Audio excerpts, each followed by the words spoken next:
നമസ്കാരം. Revenue information ബ്യൂറോയിലേക്ക് സ്വാഗതം. Revenue വാർത്തകൾ.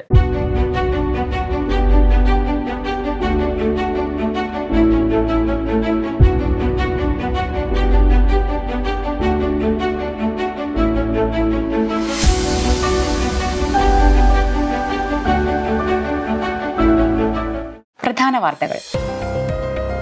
പത്തനംതിട്ട ജില്ലയിൽ 268 കുടുംബങ്ങൾ കൂടി ഭൂമിക്ക് ഉടമകളായി. അർഹരായ എല്ലാവർക്കും ഭൂമി ലഭ്യമാക്കുമെന്ന് റവന്യൂ മന്ത്രി കെ രാജൻ. ഡിജിറ്റൽ റീസർവേ പുരോഗമിക്കുന്നു. അളവ് പൂർത്തിയായ കൈവശങ്ങൾ 57 ലക്ഷത്തിലേക്ക്. പട്ടയമേളകൾ തുടരുന്നു.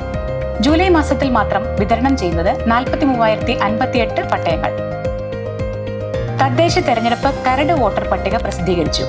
അന്തിമ വോട്ടർ പട്ടിക ഓഗസ്റ്റ് 30-ന്. വാർത്തകൾ വിശദമായി. പത്തനംതിട്ട ജില്ലയിൽ 268 കുടുംബങ്ങൾ കൂടി ഭൂമിക്ക് ഉടമകളായി. എല്ലാവർക്കും ഭൂമി, എല്ലാ ഭൂമിക്കും രേഖ, എല്ലാ സേവനങ്ങളും സ്മാർട്ട് എന്ന ലക്ഷ്യത്തോടെ റവന്യൂ വകുപ്പ് പത്തനംതിട്ട റോയൽ ഓഡിറ്റോറിയത്തിൽ സംഘടിപ്പിച്ച പട്ടയമേളയിൽ ആരോഗ്യവകുപ്പ് മന്ത്രി വീണ ജോർജ്, MLA-മാരായ KU ജനീഷ് കുമാർ, പ്രമോദ് നാരായൺ എന്നിവരിൽ നിന്ന് അർഹരായവർ പട്ടയം ഏറ്റുവാങ്ങി. അർഹരായ എല്ലാവർക്കും ഭൂമി ഉറപ്പാക്കുകയാണ് ലക്ഷ്യമെന്ന് ഓൺലൈനായി പട്ടയമേള ഉദ്ഘാടനം ചെയ്ത റവന്യൂ വകുപ്പ് മന്ത്രി കെ രാജൻ പറഞ്ഞു. 9 വർഷത്തിനിടെ 4.09 ലക്ഷം പട്ടയം വിതരണം ചെയ്തു. ഇതിൽ 2.23 ലക്ഷവും കഴിഞ്ഞ 4 വർഷത്തിനിടെ നൽകിയതാണ്. പട്ടയ അസംബ്ലി സംഘടിപ്പിച്ച് ഭൂരഹിതരെ കണ്ടെത്തി അർഹരായവർക്ക് രേഖ നൽകി. ജില്ലകളിൽ പരിഹാരമാകാത്ത വിഷയങ്ങൾ സംസ്ഥാന തലത്തിൽ തീരുമാനമാക്കി. പട്ടയ ഡാഷ്ബോർഡിൽ ആവശ്യക്കാരെ ഉൾപ്പെടുത്തി ഭൂമി ഉറപ്പാക്കി. പട്ടയ വിഷയത്തിൽ സംസ്ഥാന സർക്കാർ നേരിട്ട് നടപടിയെടുക്കേണ്ടവയാണ് പട്ടയ ഡാഷ്ബോർഡിൽ ഉൾപ്പെടുത്തിയത്. വില്ലേജ് തലം മുതൽ സംസ്ഥാന തലം വരെ വിവിധ ഘട്ടങ്ങളിലായി നിയമവശം പരിശോധിച്ച് പിഴവുകൾ പരിഹരിച്ചു. ബോധപൂർവമായി ഭൂമി കയ്യേറ്റം നടത്തുന്നവർക്കെതിരെ സർക്കാർ നടപടിയെടുത്തു. കയ്യേറ്റം ഒഴിപ്പിച്ച് സാധാരണക്കാർക്ക് ഭൂമി നൽകും. പട്ടയ അർഹതയുടെ വരുമാന പരിധി 2.5 ലക്ഷമാക്കി ഉയർത്തും. ഡിജിറ്റൽ റീസർവേ സംസ്ഥാനത്ത് പുരോഗമിക്കുകയാണ്. ഭൂമിയുടെ ഉടമസ്ഥത പരിശോധിച്ച് അർഹരായവർക്ക് നൽകുകയാണ് ലക്ഷ്യം. സംസ്ഥാനത്ത് ഓരോ കുടുംബത്തിനും ഡിജിറ്റൽ റവന്യൂ കാർഡ് നൽകും. ഒരു വ്യക്തിയുടെ പേരിലുള്ള ഭൂമി, നികുതി, കെട്ടിട വിവരം, ഭൂമിയുടെ തരം തുടങ്ങിയ എല്ലാ വിവരവും ചിപ്പ് ഘടിപ്പിച്ച കാർഡ് രൂപത്തിൽ ലഭ്യമാക്കും. ഓരോ കുടുംബവുമായി ബന്ധപ്പെട്ട വിവരം ഉൾപ്പെടുത്തി ഡിജി ലോക്കർ സംവിധാനവും ഏർപ്പെടുത്തും. പട്ടയ മിഷൻ പ്രവർത്തനവുമായി സർക്കാർ അതിവേഗം മുന്നോട്ടു പോവുകയാണെന്നും മന്ത്രി അറിയിച്ചു. അർഹരായവർക്ക് പട്ടയം നൽകുന്നതിൽ സർക്കാർ ഏറെ മുൻപന്തിയിലാണെന്ന് അധ്യക്ഷ പ്രസംഗത്തിൽ ആരോഗ്യവകുപ്പ് മന്ത്രി വീണ ജോർജ് പറഞ്ഞു. കഴിഞ്ഞ 9 വർഷത്തിനിടെ രാജ്യത്ത് ഏറ്റവും കൂടുതൽ പട്ടയം നൽകിയ സംസ്ഥാനങ്ങളിലൊന്നാണ് കേരളം. ചുവപ്പ് നാടയിൽ കുടുങ്ങിയ ഫയലുകളിൽ തീരുമാനമുണ്ടാക്കി. റവന്യൂ, വനം അടക്കം വിവിധ വകുപ്പുകളുടെ കൃത്യമായ പ്രവർത്തനത്തിലൂടെയാണ് ഇത് സാധിച്ചത്. സർക്കാർ ജനങ്ങൾക്കൊപ്പമാണെന്നും സങ്കീർണമായ നിരവധി പ്രതിസന്ധികൾ അതിജീവിച്ചാണ് അർഹരായവർക്ക് പട്ടയം നൽകുന്നതെന്നും കോന്നി MLA KU ജനീഷ് കുമാർ പറഞ്ഞു. എല്ലാവർക്കും ഭൂമി എന്നത് സർക്കാരിന്റെ പ്രഖ്യാപിത ലക്ഷ്യമാണെന്ന് റാന്നി MLA പ്രമോദ് നാരായൺ വ്യക്തമാക്കി. ജില്ലാ കളക്ടർ S. പ്രേംകൃഷ്ണൻ റിപ്പോർട്ട് അവതരിപ്പിച്ചു. 49 വനാവകാശ രേഖ ഉൾപ്പെടെ 268 പട്ടയമാണ് വിതരണം ചെയ്തത്. കോന്നി 36, റാന്നി 79, ആറന്മുള 80, തിരുവല്ല 24 എന്നിങ്ങനെയാണ് നിയോജക മണ്ഡലം തിരിച്ചുള്ള കണക്ക്. പട്ടയ ഡാഷ്ബോർഡിൽ ഉൾപ്പെട്ട തിരുവല്ല കോയിപ്രം വില്ലേജിലെ തെറ്റുപാറ കോളനിയിലെ 10 കൈവശക്കാർക്ക് പട്ടയം ലഭിച്ചു. മലമ്പണ്ടാര വിഭാഗത്തിലെ 49 കുടുംബങ്ങൾ പട്ടയം ഏറ്റുവാങ്ങി. വനാവകാശ നിയമപ്രകാരം 1 ഏക്കർ ഭൂമി ഇവർക്ക് ലഭിക്കും.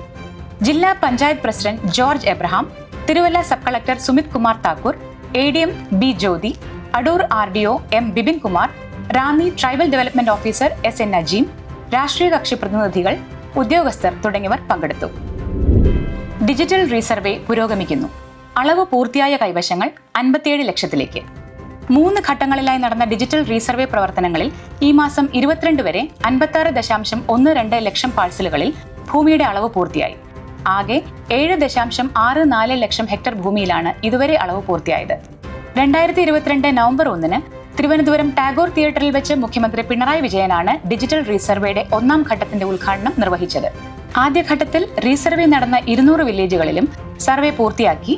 സർവേ അതിരടയാള നിയമത്തിലെ 9(2) വിജ്ഞാപനം പ്രസിദ്ധീകരിച്ചു. ഡിജിറ്റൽ റീസർവേ പൂർത്തിയായ കാസർഗോഡ് ഉജാർ ഉൾവാർ വില്ലേജിലെയും കൊല്ലം ജില്ലയിലെ മങ്ങാട് വില്ലേജിലെയും സർവേ രേഖകൾ റവന്യൂ ഭരണത്തിന് കൈമാറുന്നതിന് തുടക്കം കുറിച്ച് സർവേ അതിരടയാള നിയമത്തിലെ 13 വിജ്ഞാപനം പ്രാബല്യത്തിൽ വന്നു. 2023 ഒക്ടോബർ 20-ന് ആരംഭിച്ച രണ്ടാം ഘട്ടത്തിൽ ഏറ്റെടുത്ത 239 വില്ലേജുകളിലെ 114 വില്ലേജുകളിലും 2025 ഫെബ്രുവരി 14 ആരംഭിച്ച മൂന്നാം ഘട്ടത്തിൽ നിശ്ചയിച്ച 200 വില്ലേജുകളിൽ 10 എണ്ണത്തിലും സർവേ പൂർത്തിയാക്കി 9-2 വിജ്ഞാപനം പ്രസിദ്ധീകരിച്ചു. ഇതുവരെ 324 വില്ലേജുകളിലാണ് ഡിജിറ്റൽ റീസർവേ പ്രവർത്തനങ്ങൾ പൂർത്തിയായത്. 179 വില്ലേജുകളിൽ ഫീൽഡ് സർവേ നടപടികൾ പുരോഗമിക്കുകയാണ്.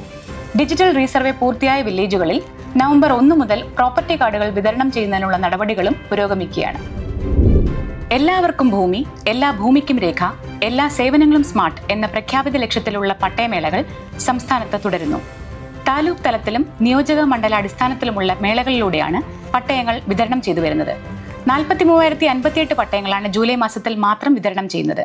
ഇതിൽ പകുതിയോളം പട്ടയങ്ങൾ ഇതിനകം വിതരണം ചെയ്തു കഴിഞ്ഞു. റവന്യൂ മന്ത്രിയുടെ നിയോജക മണ്ഡലത്തിലെ മരോട്ടിച്ചാൽ പ്രദേശത്ത് മലയോര പട്ടയങ്ങളുടെ വിതരണം ഇന്ന് നടന്നു. 28-ന് തൃശൂരിലെ ഗുരുവായൂർ നിയോജക മണ്ഡലത്തിലെയും ഓഗസ്റ്റ് 1-ന് കോട്ടയം മുണ്ടക്കയത്തും 2-ാം തീയതി വടക്കാഞ്ചേരിയിലും പട്ടയമേളകൾ റവന്യൂ മന്ത്രി ഉദ്ഘാടനം ചെയ്യും. സംസ്ഥാനത്ത് ഈ സർക്കാർ വിതരണം ചെയ്ത പട്ടയങ്ങളുടെ എണ്ണം 2.25 ലക്ഷത്തിലേക്ക് എത്തുകയാണ്. തദ്ദേശ സ്വയംഭരണ സ്ഥാപനങ്ങളിലേക്കുള്ള പൊതു തെരഞ്ഞെടുപ്പിന് മുന്നോടിയായുള്ള വോട്ടർ പട്ടികയുടെ കരട് സംസ്ഥാന തെരഞ്ഞെടുപ്പ് കമ്മീഷൻ പ്രസിദ്ധീകരിച്ചു. അന്തിമ വോട്ടർ പട്ടിക ഓഗസ്റ്റ് 30-ന് പ്രസിദ്ധീകരിക്കും.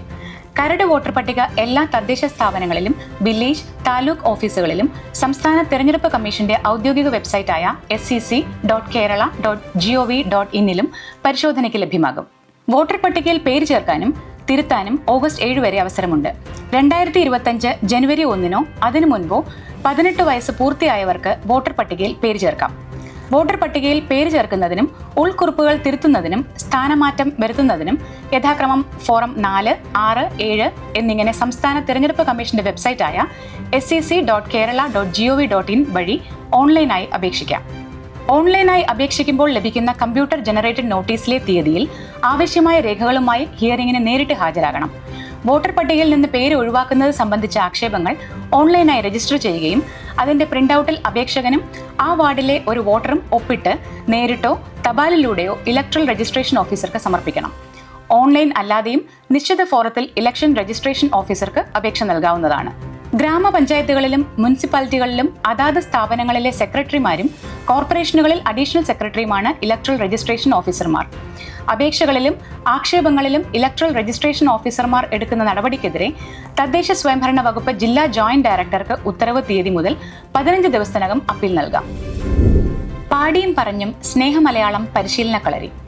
മാതൃഭാഷയായ മലയാളത്തിന്റെ പ്രാധാന്യവും അഭിവൃദ്ധിയും കുട്ടികളിൽ മനസ്സിലാക്കുന്നതിനെ ലക്ഷ്യമാക്കി തൃശൂർ ജില്ലാ ഭരണകൂടത്തിന്റെ നേതൃത്വത്തിൽ ജില്ലാ ഇൻഫർമേഷൻ ഓഫീസും ആകാശവാണി തൃശൂരും സംയുക്തമായി ലേൺ വെയർ എഡ്യൂടെക് സ്ഥാപനത്തിന്റെ സഹകരണത്തോടെ സ്നേഹമലയാളം പാടാം പറയാം എന്ന പേരിൽ കേരളത്തിലെ ഇംഗ്ലീഷ് മീഡിയം സ്കൂളുകളിലെ പ്രൈമറി, പ്രീ പ്രൈമറി മലയാളം അധ്യാപകർക്ക് പരിശീലന കളരി സംഘടിപ്പിച്ചു. കളക്ടറേറ്റ് എക്സിക്യൂട്ടീവ് കോൺഫറൻസ് ഹാളിൽ നടന്ന പരിശീലന കളരി ജില്ലാ കളക്ടർ അർജുൻ പാണ്ഡ്യൻ ഉദ്ഘാടനം ചെയ്തു. Thrissur Akashvani Doordarshan program head CR Jaya അധ്യക്ഷത വഹിച്ചു.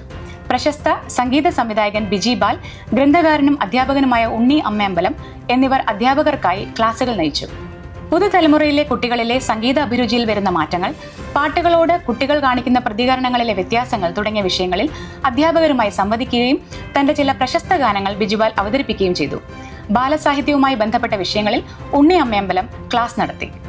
ആകാശവാണി കൊച്ചി അവതാരകൻ TP Vivek, learn ware edutech director Jiju Thomas, deputy collector general and additional ജില്ലാ മജിസ്ട്രേറ്റ് T മുരളി, ഇലക്ഷൻ വിഭാഗം deputy collector K Krishnakumar, PRD regional deputy director VR Santhosh, ജില്ലാ information officer PK Velayudhan, learn ware edutech associate lead Elizabeth Samuel, Akashvani Thrissur announcer YS Pournami എന്നിവർ പങ്കെടുത്തു. ആലപ്പുഴ ജില്ലാ ഭരണകൂടത്തിന്റെ നേതൃത്വത്തിൽ നടപ്പാക്കുന്ന Alappuzha students innovative Olympiad പദ്ധതിയിലെ വിജയികളെ മന്ത്രി P പ്രസാദ് അനുമോദിച്ചു. ജില്ലയിലെ സർക്കാർ എയ്ഡഡ് സ്കൂളുകളിലെ 5ാം ക്ലാസ് മുതൽ 10ാം ക്ലാസ് വരെയുള്ള കുട്ടികൾക്ക് മത്സര പരീക്ഷകളിൽ പ്രാഗൽഭ്യം നേടിക്കൊടുക്കുക എന്ന ലക്ഷ്യത്തോടെ ആവിഷ്കരിച്ച പദ്ധതിയാണിത്. ഉന്നത വിജയം കരസ്ഥമാക്കിയ വിദ്യാർത്ഥികൾക്ക് ക്യാഷ് അവാർഡും ട്രോഫിയും സർട്ടിഫിക്കറ്റുകളും മന്ത്രി വിതരണം ചെയ്തു. വിദ്യാഭ്യാസ വകുപ്പിന്റെയും കേരള ബാങ്കിന്റെയും ചെന്നിത്തല നവോദയ വിദ്യാലയത്തിന്റെയും സഹകരണത്തോടെയാണ് പദ്ധതി നടപ്പാക്കിയത്. 3 തലങ്ങളിലായി UPക്കും HS-നും വെവ്വേറെ പരീക്ഷകൾ നടത്തി. UP വിഭാഗത്തിൽ 45 മാർക്ക് വരെ ലഭിച്ച വിദ്യാർത്ഥികൾക്കും HS വിഭാഗത്തിൽ 27 മാർക്ക് വരെ ലഭിച്ച വിദ്യാർത്ഥികൾക്കുമാണ് ട്രോഫിയും സർട്ടിഫിക്കറ്റും നൽകിയത്. UP വിഭാഗത്തിൽ ആദ്യ 22 റാങ്കുകളും ഹൈസ്കൂൾ വിഭാഗത്തിൽ ആദ്യ 27 റാങ്കുകളും നേടിയ വിദ്യാർത്ഥികളെയും ചടങ്ങിൽ അനുമോദിച്ചു. ഏറെക്കാലത്തെ ആവശ്യത്തിന് പരിഹാരമായി ഇടുക്കി, വയനാട് ജില്ലകളിൽ ദുരന്ത നിവാരണ വിഭാഗത്തിന് ഡെപ്യൂട്ടി കളക്ടർമാരുടെ തസ്തിക സൃഷ്ടിച്ച് സർക്കാർ ഉത്തരവായി. താരതമ്യേന പ്രകൃതി ദുരന്തങ്ങൾ കൂടുതലായി സംഭവിക്കുന്ന ജില്ലകളാണ് ഇടുക്കി, വയനാട് ജില്ലകൾ എന്നത് ശ്രദ്ധേയമാണ്. അന്തരിച്ച മുൻ മുഖ്യമന്ത്രി VS അച്യുതാനന്ദന് റവന്യൂ ഇൻഫർമേഷൻ ബ്യൂറോയുടെ ആദരാഞ്ജലികൾ. ഇതോടെ ഈ വാർത്താ ബുള്ളറ്റിൻ പൂർണ്ണമാകുന്നു. നമസ്കാരം.